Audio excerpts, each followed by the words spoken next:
Hello and welcome to the Wednesday, December 23rd, 2020 edition of On Iowa Politics. This week, the best and worst of 2020. If I seem a little distracted this morning, it's because I'm still trying to wrap my brain around this headline I saw. Senior Trump aides to launch think tank. I think that's what they call an oxymoron, isn't it? Or why have they waited this long? There's so many questions. Hi, I'm James Lynch of the Cedar Rapids Gazette, and with me today are Bret Hayworth of the Sioux City Journal. Good morning, Bret. Good morning, James. Merry Christmas. Happy holidays. Same to you. Tom Barton of the Quad City Times. Good morning, Tom. Good morning, James. Happy holidays. Thank you. Amie Rivers of the Waterloo Cedar Falls Courier. Good morning, Amie. Good morning, James. Merry Christmas, Happy Holidays, and Happy New Year. How about that? All right. The trifecta. Erin Murphy, lead Newspapers Statehouse Bureau Chief. Good morning, Erin. Good morning, James, and bah humbug. There's one in every crowd, isn't there? Says the guy who's calling himself Christopher Kringle. Yeah. And Gazette opinion editor Todd Dorman. Good morning, Todd. Good morning from my one-man think tank. All the best ideas. I've just formed it this instant. It seemed like a good idea. And you're taking donations to support your work. Mostly just booze. Oh, hey, that works. Or as I call it, think tank juice. There you go.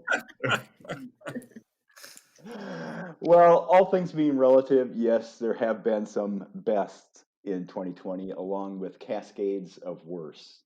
In politics, if your candidate won, I guess that's a best. If your candidate lost, that's a worst. And if you ran in Iowa's 2nd district, you're in limbo somewhere between those two poles, which is probably worst. I don't know. So today we're going to go beyond and talk about what we've seen as the best and worst of the year in politics and why. And I'll start this off with what might be an unpopular and overlooked best amid the overwhelming long list of worst.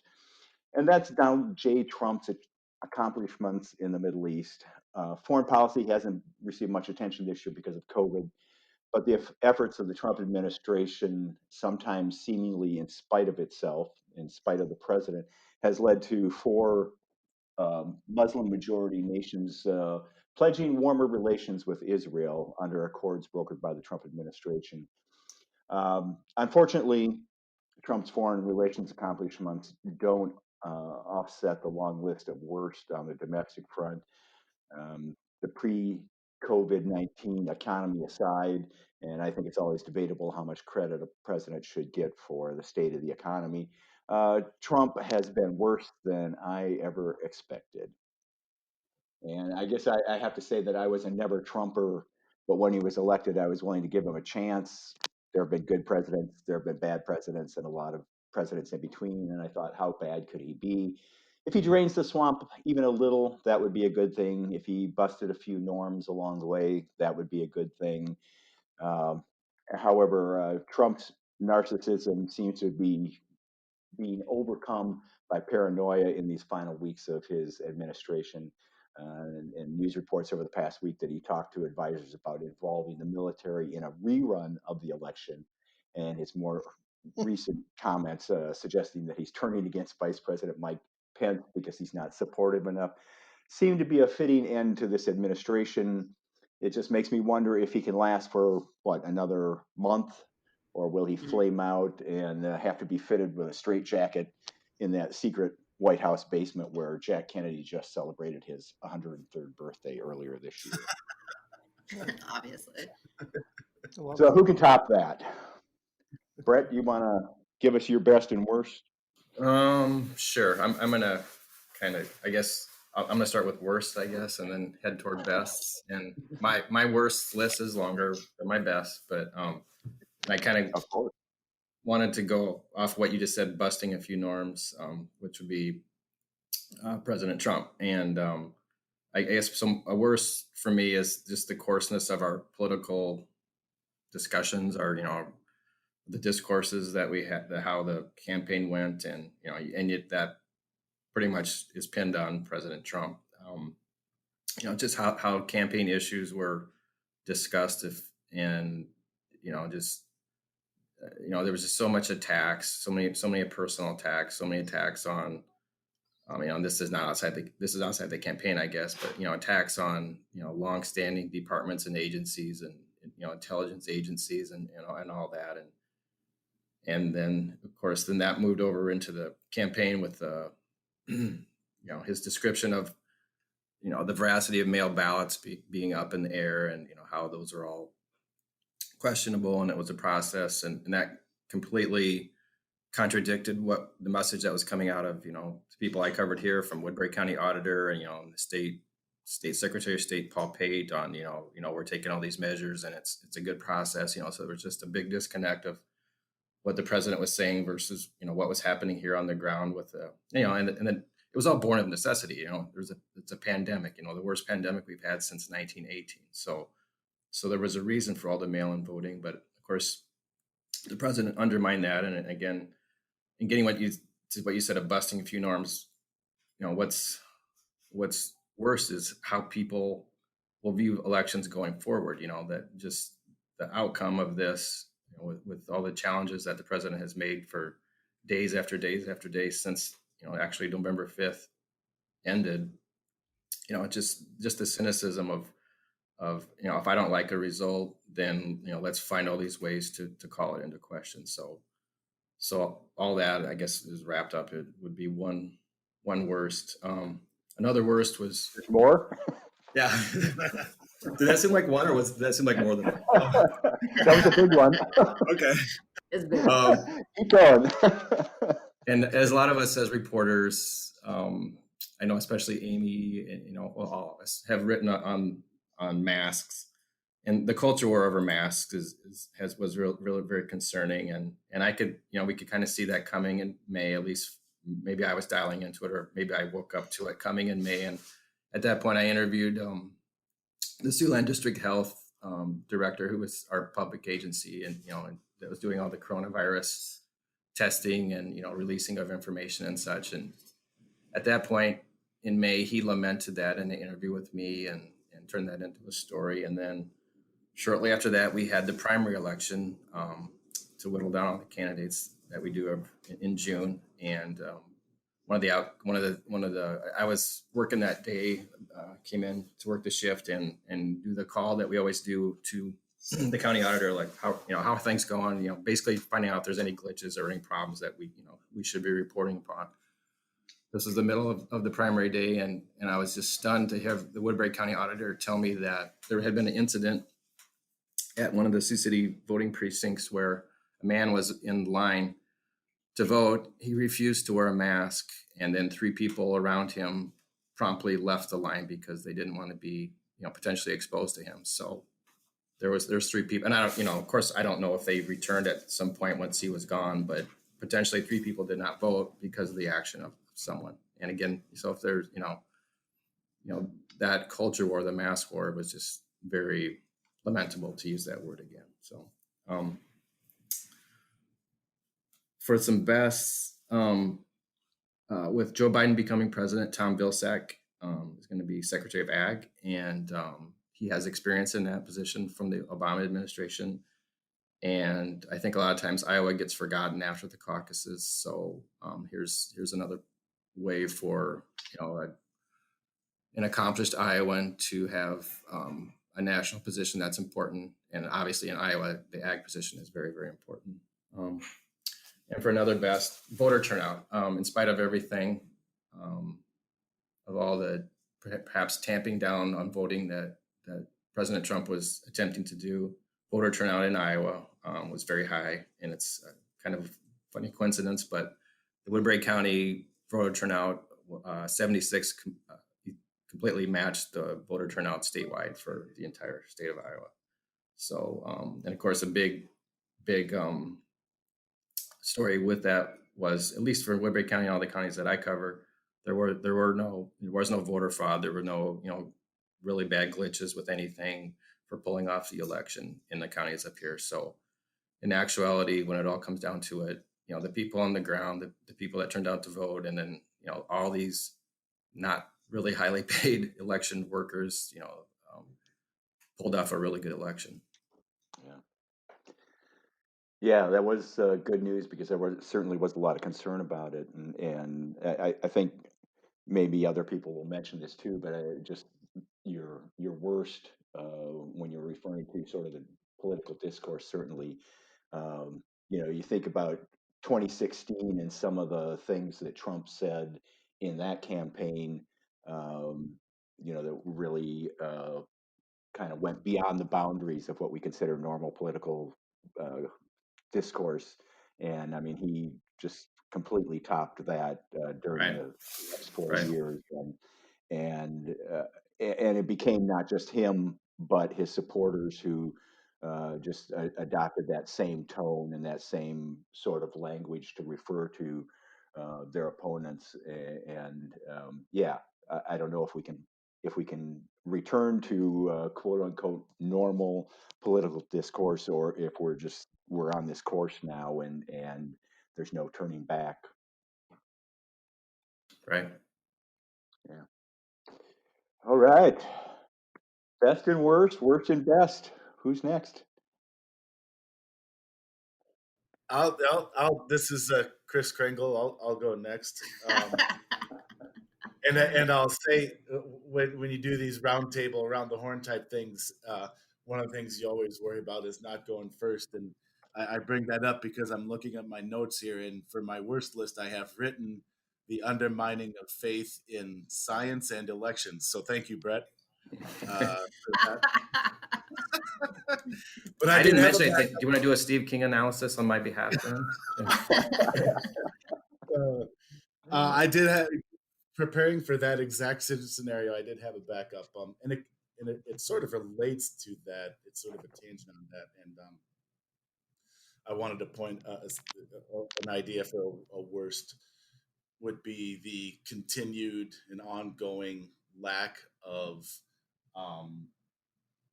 all politicians, but obviously fellow Republicans and conservatives who showed a willingness to. And this is general. There were some, but the lack of conservatives and Republicans who showed a willingness to stand up to and speak out against President Trump when he was trying to tear down some of these norms that we're talking about, especially here with the elections. And the problem that we see with that is when only one side is criticizing an elected leader, that enables the public to, their brain just kind of computes that, understandably, because they see so much of it, as, oh, that's just another political disagreement. Democrats think one thing and Republicans think the other. And that's okay when we're talking about, the bottle bill or, some other kind of run-of-the-mill legislation, or the state budget or whatever it may be, because in those cases, oftentimes it's true. But when we're talking about the literal foundation of our democracy and the most core function of that democracy, being very much under attack and called into question, and to see in large part only one side of the political aisle speaking out against that, that's not good, to put it mildly. And so that continued to be certainly a source of frustration for me, as this has all unfolded over these past, what's it been, 3 years since the election, however long it's been. It's disappointing to see not just a lack of Republicans standing up against that, but in many cases, many Republicans enabling it and furthering the president's cause. So that's certainly disappointing for anyone who actually doesn't just chest thump and flag wave, but actually honestly loves this country and everything it stands for. That's disappointing to see. For a best, it's not technically politics, but politics seeps its fingers into everything, and I love it so much I'm going to use it anyways. It's got to be the vaccines, man. Just an incredible story. Not only because it's the saving grace and the light at the end of this tunnel of this miserable cluster mess of a year, Yes. but because of how incredible it is that we got here this fast, and the Yes. scientists and the companies and everybody who had a hand in working that, including Trump administration officials. And I don't cover the White House extensively enough to know to what degree they helped this cause, and if they did, they deserve all the credit in the world too.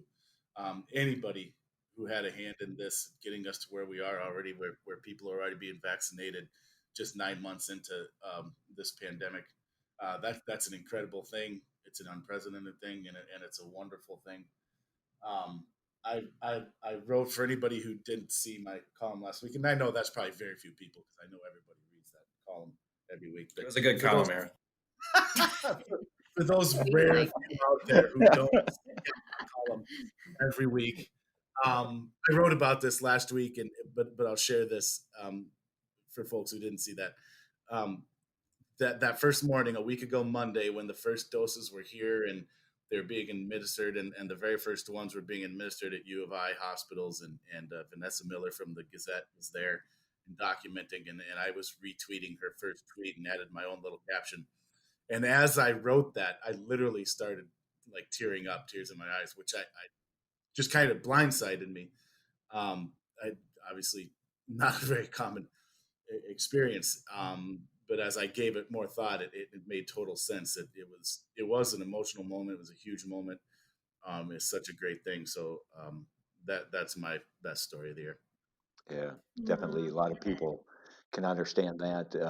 And I guess it surprised me when they started showing, pictures and video of doctors and healthcare workers being vaccinated. That sort of reaction from people. I guess I didn't anticipate it. And yet, I mean, I was hearing that from people all over, just how emotional they got seeing those pictures, seeing those images. And I guess it makes sense. Certainly after, as you said, Aaron, this train wreck of a year, to finally see something that was hopeful, something that was, is a reason for optimism. Certainly, probably is a best, if not the best, news of the year. Watching us truly round the corner. Yeah. Yep. Yeah. Yep. That's true. Amie, what have you got for us? Okay, so I'll start with the worst, of course. You guys always end on a silver lining. And my worst have to do with elected officials just not being good stewards of the truth for their constituents. So I'm going to start with a city council person in Waverly who advocated for the Great Barrington Declaration. Have you guys heard about this declaration? Mm-hmm. No, but tell me more. The Yes. Great Barrington Declaration was it's a proposal that was drafted sort of early in the pandemic by a libertarian think tank.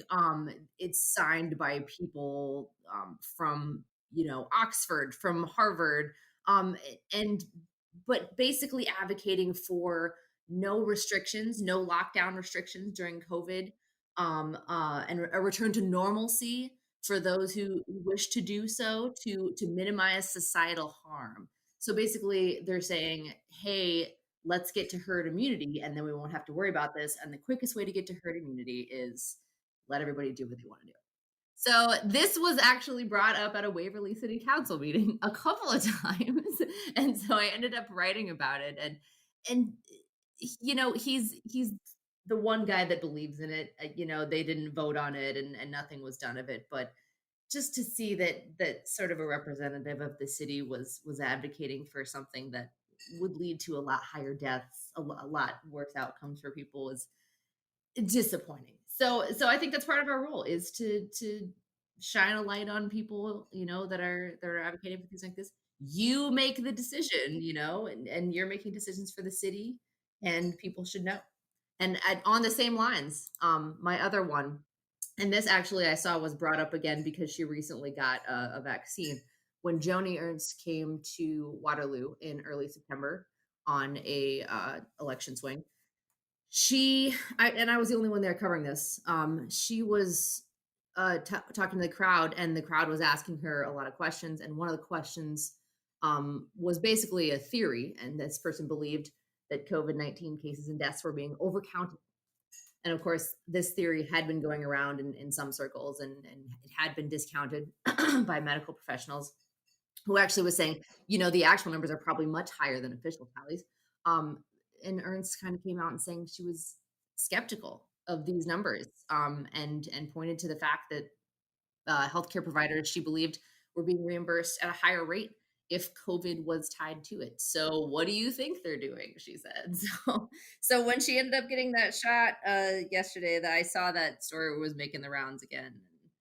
And probably for good reason. I mean, you're Yeah. definitely reaping the benefits of the vaccine that has come out based from people that have thought this is a very real disease that we need to very much pump money into and get a vaccine out immediately. And giving it to people that thought, maybe it's not a big deal, maybe we should just let people live their lives. So those are the worst that I have for you. And now the best that also came out of this year. The fact that we still had the almost identical voter turnouts in Blackhawk County and in the state and everything because of a record number of absentee ballots really showed, I think, the people at the highest levels in the state and counties working together and getting things done. I mean, you have a Republican in Iowa Secretary of State Paul Pate, and in Blackhawk County, at least, you had Democrats like Grant Schultz or Grant Veeder, who was you know working closely with him, making sure that he could get a drop box. And Pate was basically very transparent, put out a lot of information about how to vote, encourage people to vote absentee, so really, I think, broke with other Republicans nationally that were saying, trying to tamp down on things like this and saying, no, this is how Iowa votes. It's a very good way to vote. It's safe. It's effective. It's going to work. There's no fraud, and just kept hammering that, which was really important, I think, in a year like this when you were seeing a lot of national Republicans doing the opposite. And my second good news story is I heard from a guy on Facebook Messenger who said, hey, I did this ride along with a cop. He's white, I'm black. I thought it'd be a cool story. And so I got the story from both of them. And this happened in Waverly in June. So right as all the Black Lives Matter protests are ramping up, right as you're hearing from police that are worried that they're being targets, or worried that they're being misunderstood, and you're hearing from Black Lives Matter activists that are saying, we're tired of not being heard, and we're tired of this happening over and over again and nothing being done. And I did a story on these two coming together and basically doing a ride along, and really being honest with each other, and the ways in which they were honest with each other was just really illuminating. And I thought it was really a good little microcosm of what could potentially happen when people actually are talking to people in situations like this. So those are my good news, bad news for 2020. Good news, bad news, yeah. Yeah, I think the unsung heroes of this year might be election workers, the people who, at the state level and local level ran elections because of all the barriers they faced and all the challenges they faced, and all the blowback they faced from unwarranted blowback they received from Trump Nation. Yeah, they in many ways, just like the health workers in the fight against coronavirus, they're sort of the frontline heroes, and I don't know that they get much credit for it, or as much credit as they deserve. But yeah, in spite of everything they faced, they did a great job, and the fact that voters turned out in spite of everything they faced, yeah, is certainly a good news story for the year. And James, this is Bret. Yeah. I wanted to bounce into that really quick. Sure. And a lot of them, at least in Woodbury County, were first-time election workers. I was able to turn out a profile or a feature that week where I caught up to people, the poll workers, and then a couple of days later interviewed them what it was like. But because of coronavirus, And, so many election workers are typically retired type people, people in their 60s, 70s, and even 80s. I came into one of the election workers I talked to, her, I think it was her aunt, had not worked in an election for the first time in like 40 years because she aged out. She was 91. So then this younger, like 60-year-old person stepped into but anyway, because of coronavirus, because of fears of the virus, a lot of workers that normally would be election workers in Woodbury County did not. So there was a whole new crew. And Pat Gill, our county auditor, said in spite of that, they all cohered together and really came together as a team. And again, like I said earlier, no major glitches, and pulled it off. So I think kudos to them in that respect as well. For sure. Yeah, and in large part, their efforts were, sort of drowned out by the trumpet of election fraud and all these allegations that have no base in fact. But the election workers got the job done. Mm-hmm. So I might jump in here and Sure. and be the Debbie Downer, since we're talking about elections. For my worst, unfortunately, I'm going to have to say the recount process in Iowa's 2nd congressional district. It Gee, was Tom, why ever would you include that as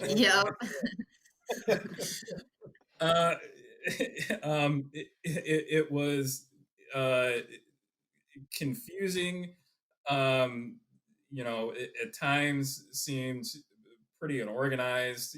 Was marred by errors and discrepancies and inconsistencies. And I don't know. It just, I guess, to borrow a word that was used by Rita Hart in her petition that she filed with the House Committee on Administration yesterday, it really seemed haphazard. And now, because of that, you've seen it turn into this really contentious issue where you've got the prospect now of House Democrats intervening and potentially, overturning, the results in this incredibly close race where, Republican Marionette Miller Meeks was certified the winner by just 6 votes out of more than 400,000 cast, and just the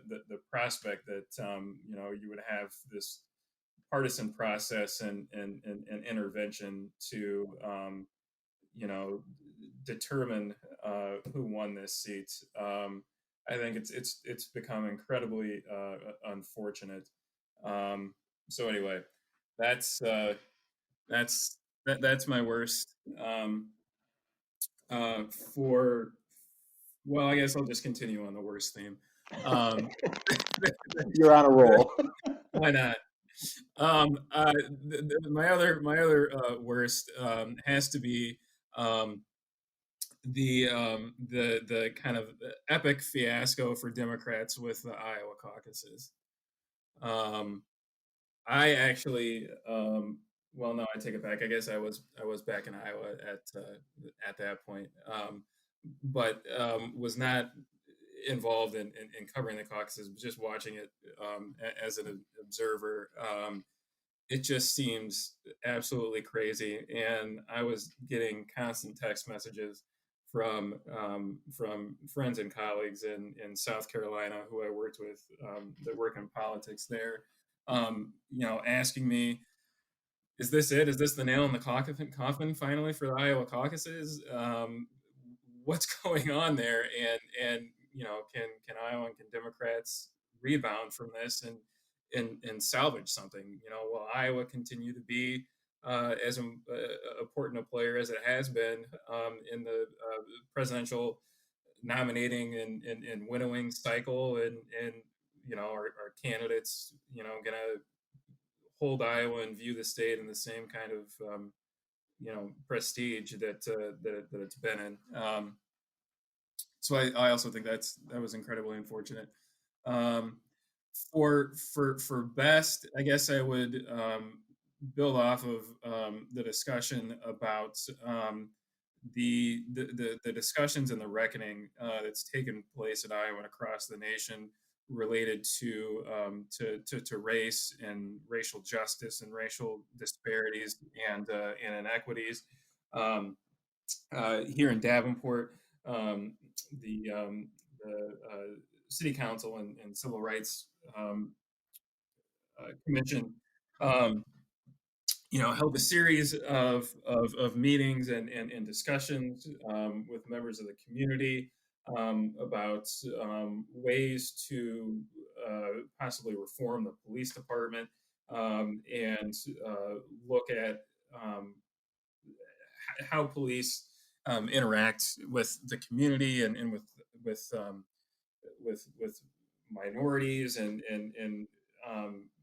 how do we rethink things like the use and the presence of a school resource officer and the issues and implications that has in leading to racial inequities and racial disparities in school when it comes to discipline and suspension and the way that they interact with certain groups. So I put that out there as my best. We might not see the concrete steps and the progress maybe that a lot of people would like to have seen.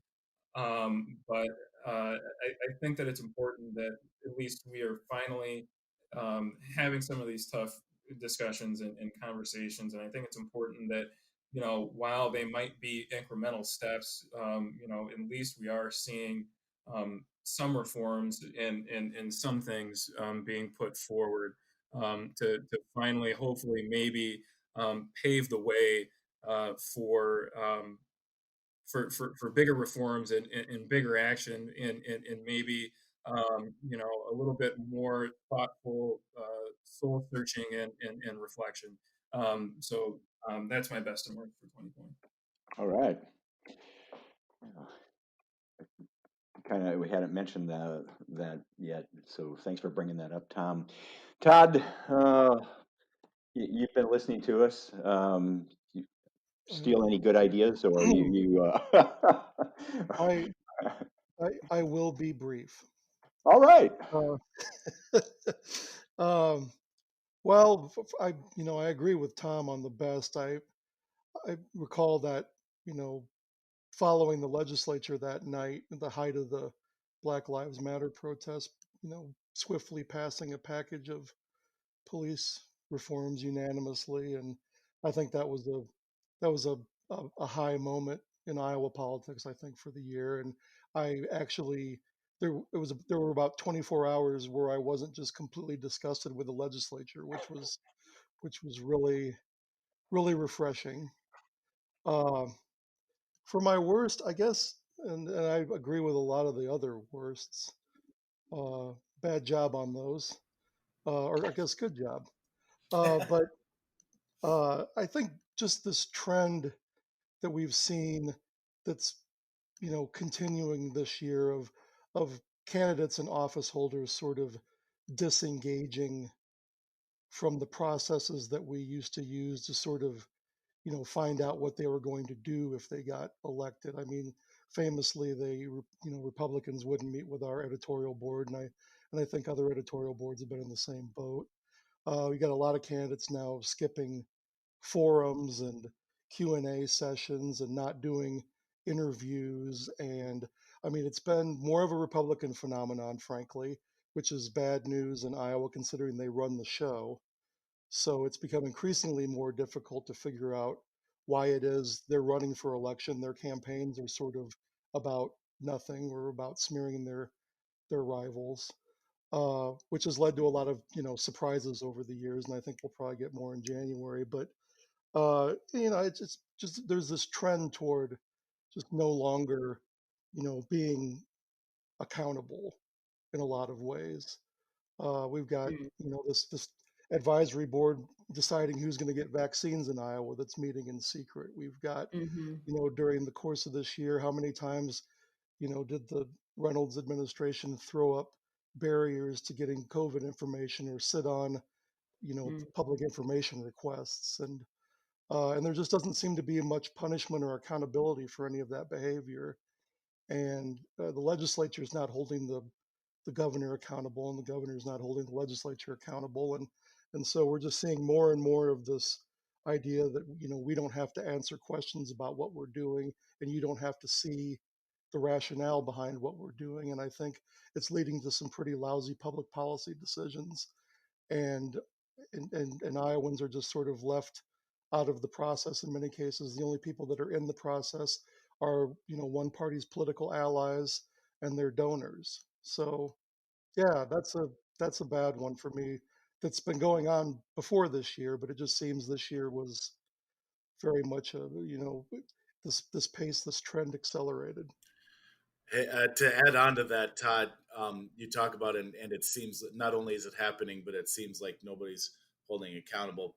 Other politicians aren't holding anyone accountable. Lawmakers aren't. Ultimately, we need the people to hold the elected people accountable for this. And Yeah. what makes me think of that is when I wrote a story this past week here about the state advisory panel that's determining how the COVID vaccine is being distributed, and how that panel is meeting in private, not holding its meetings in public, avoiding the state's open meetings law. When I posted a link to that on Twitter, one of the first replies I got was someone saying, with everything going on, you think this is important? This is worth writing about? Questioning why would I dare to raise that question? So I, you know, uh, I didn't even respond because I couldn't figure how to do so and convey how I felt without being a colossal jerk about it. Um, I, but what I guess I kind of wanted to say was I can't make you care Yeah. that government needs to be open and transparent, but you really need to care that government needs to be open and transparent for a lot of reasons. And so that again circles back to the original point I wanted to add here, which is that ultimately that doesn't change unless Yeah. the people of Iowa, these people who vote for the people who vote for these people in office care enough about it to make it an issue. Well, and we hear all the time about the tribalism, of politics, that people basically have, you know, dug trenches and, stayed Right. inside and basically, believe that their side can't do wrong. Right. So, and the candidates and the politicians are kind of talking to their own tribes Right. and don't really care what the other side thinks. And then, so that's all figured into it, is that they don't feel like Yes. they have to be accountable to anybody but their, the so-called base. Right. So And that's that's a really great helpful. point, because that was the other.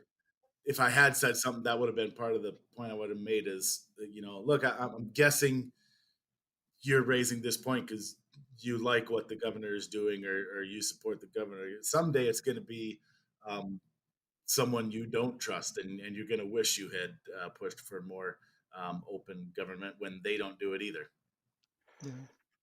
Yeah. We talk about the tribalism, and we tend to think of it in terms of Republicans and Democrats, but there's sort of a couple other tribes at play here, and that's the insiders versus the outsiders.